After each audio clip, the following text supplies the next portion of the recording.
Halo, assalamualaikum teman-teman. Selamat berjumpa lagi dengan saya Abdurrahman dan masih tetap di channel Abdurrahman dan masih tetap juga mengupas tentang pengalaman saya yang terkena GERD anxiety psikosomatis asam lambung ya. Nah, sebelum saya lanjut videonya, saya titip ke teman-teman, tolong di subscribe dulu biar video saya lebih berkembang ya. Di share, komen, kemudian tekan tombol loncengnya biar kalian juga dapat notifikasi video saya yang terbaru ya. Nah, untuk gitu ya. Nah, untuk share-share video, saya ucapkan terima kasih ya buat saudara saya itu Mbak Sila yang sering nge-share video saya di WA, di Facebook, kemudian di Instagram. Sering sekali ya Mbak Sila nge-share video saya. Toko kaos ya, toko kaos Vito Store. Terima kasih. Jadi tambah banyak lagi ya orang yang terkena GERD anxiety psikosomatis itu, tambah banyak yang paham, tambah banyak yang mulai membaik gitu ya. Oke teman-teman, itu semalam, bukan semalam aja ya, itu banyak yang nanyain tentang asam lambung ya. Pertanyaannya itu rata-rata banyak sekali dan rata-rata sama ya, yang menanyakan tentang apakah asam lambung itu berbahaya. Nah, sebetulnya pertanyaan itu yang harus menjawabnya itu dokter ya. Kalau misalnya saya yang menyampaikan, takutnya salah saya informasi. Jadi saya di sini akan menyampaikan sepengetahuan saya aja ya. Kalau untuk lebih spesifiknya lagi, kalian boleh menanyakan langsung ke dokter ya. Pertanyaannya, apakah asam lambung itu berbahaya?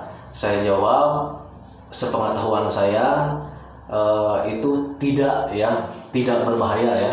Asam lambung itu tidak berbahaya ya. Malah justru membantu kita ya asam lambung itu. Sebab asam lambung itu diproduksi oleh tubuh kita sendiri ya. Asam lambung itu diproduksi oleh tubuh kita sendiri, yaitu untuk membantu pencernaan ya, pencernaan dalam tubuh kita. Jadi kalau misalnya ada makanan yang masuk itu dicerna dengan asam lambung ya, dibantu ya. Jadi sel-sel yang ada dalam tubuh kita itu tidak akan bekerja dengan sempurna kalau misalkan tidak ada asam lambung ya. Nah, seperti itu ya. Kemudian asam lambung juga bisa membantu kita itu untuk membunuh bakteri-bakteri yang merugikan ya. Bakteri-bakteri yang merugikan yang masuk ke dalam tubuh kita itu dibunuhnya oleh asam lambung itu sendiri ya. Kemudian kalau misalnya ada jamur-jamur gitu ya dalam lambung kita itu ya dibantunya ya oleh asam lambung kita sendiri gitu ya. Nah itu ya. Jadi saya tekankan kalau misalkan asam lambung itu tidak berbahaya dan asam lambung itu diproduksi oleh tubuh kita sendiri. Nah gitu. Tetapi asam lambung itu bisa mengganggu ya, bisa mengganggu kita sendiri apabila asam lambungnya itu bertambah ya produksinya ya. Jadi asam lambung itu tidak berbahaya tetapi bisa mengganggu seandainya kalau misalkan produksi asam lambungnya itu berlebih. Nah, dulu saya juga begitu ya, terganggu oleh asam lambung yang berlebih. Nah, faktornya apa yang bisa menyebabkan asam lambung itu bertambah ya, berlebih produksinya? Itu banyak sekali faktornya ya. Ini pengalaman saya aja nih ya. Nggak tahu kalau misalnya orang lain. Itu saya faktornya itu sama makanan ya, karena itu saya dulu sering itu makan makanan yang berlemak ya, kemudian yang asin-asin, kemudian bersoda ya, banyak sekali ya faktornya. Saya juga dulu makan sering ya, apalagi itu yang namanya sambal. Dulu saya kalau misalkan makan tanpa sambal itu kurang nikmat, kurang mantap ya. Jadi dulu setiap saya makan itu harus ada sambalnya, harus ada pedasnya. Nah justru itu ya yang bisa menyebabkan saya waktu itu lambung saya asamnya itu bertambah ya produksinya.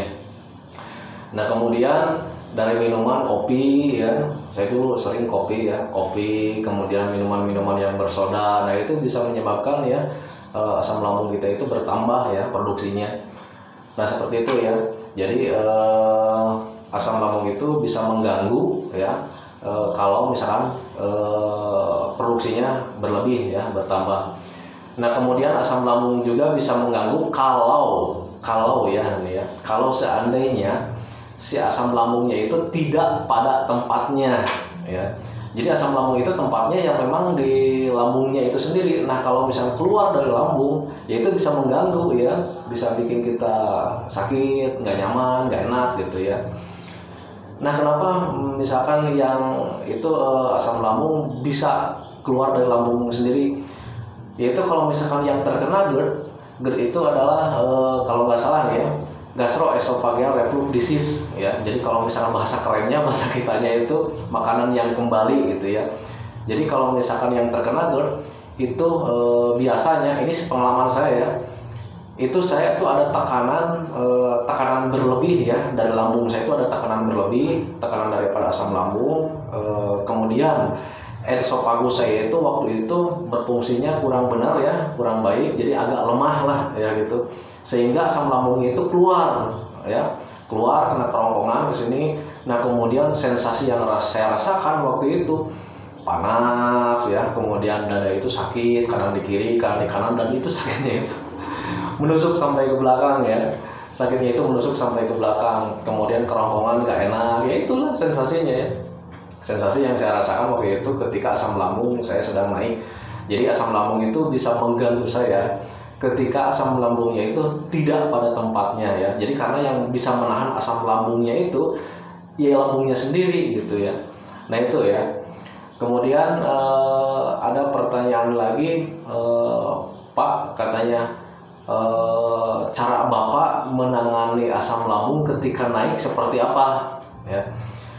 Nah waktu itu sering ya, saya asam lambung naik gitu ya, apalagi kalau misalkan tengah malam, nggak ada siapa-siapa, nggak ada yang nganter gitu, mau ke dokter kendaraannya juga nggak jalan ya, nggak jalan ya, lagi mogok ya. Jadi waktu itu saya cuman duduk ya, nanganin ketika asam lambung saya naik. Saya duduk, saya relax ya, duduk di kursi relax, hindari pemikiran yang aneh-aneh ya. Jadi yang aneh-aneh, pemikiran yang negatif itu seperti begini, kalau misalkan dada sakit nih, jadi berpikirnya itu aduh ini saya sakit jantung. Nah jangan ya, waktu itu juga saya begitu, salah itu ya. Jadi saya lama sembuhnya karena saya sering beranggapan seperti itu, jantung nih jantung gitu, kalau itu bukan ya. Jadi saya waktu itu cepat duduk, hindari pemikiran yang negatif, ya berpikirlah positif kalau memang itu sensasi daripada asam lambung sedang naik gitu ya. Jadi duduk di kursi, relax, pemikiran tenangkan pikiran. Kemudian saya ambil air minum ya, air hangat, air putih, pakai gula 2 sendok, air hangat ya, jangan air dingin, air hangat pakai gula 2 sendok. Kemudian saya minum pelan-pelan, jadi nggak minumnya diteguk langsung, enggak ya. Saya minum sedikit-sedikit, itu lama ya, sekitar 1 jam, paling lama itu paling sebentar setengah jam.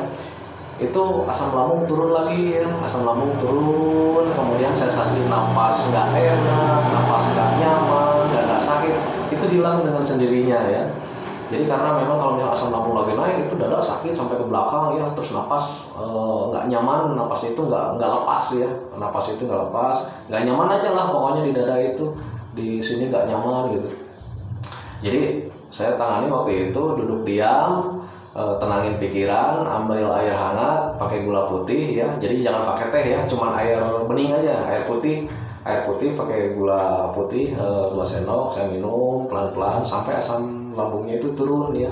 Dan kalau misalnya udah turun, kita nyaman lagi ya, nyaman lagi, enak lagi lah. Dada nggak sakit, gitu, napas enak lagi. Nah itu.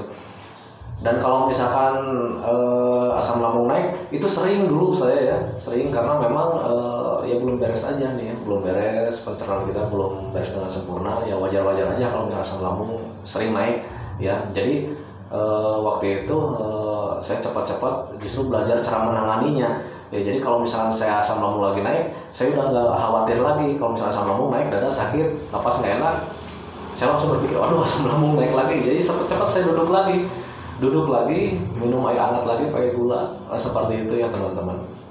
Nah itu teman-teman pengalaman saya yang terkena asam lambung. Dan kalau misalkan pertanyaan teman-teman sudah saya jawab, apakah asam lambung itu berbahaya, saya jawab tidak ya, asam lambung tidak berbahaya, tetapi asam lambung itu bisa mengganggu kita kalau seandainya asam lambungnya itu produksinya berlebih, kemudian tidak pada tempatnya, dan cara menanganinya duduk di kursi, tenangin pikiran, minum air hangat pakai gula, nggak pakai gula juga nggak apa-apa ya, minum air hangat, yang penting tenangin aja sampai turun asam lambungnya ya. Kalau misalnya asam lambung turun, sensasi apapun yang ada di dalam tubuh hilang dengan sendirinya.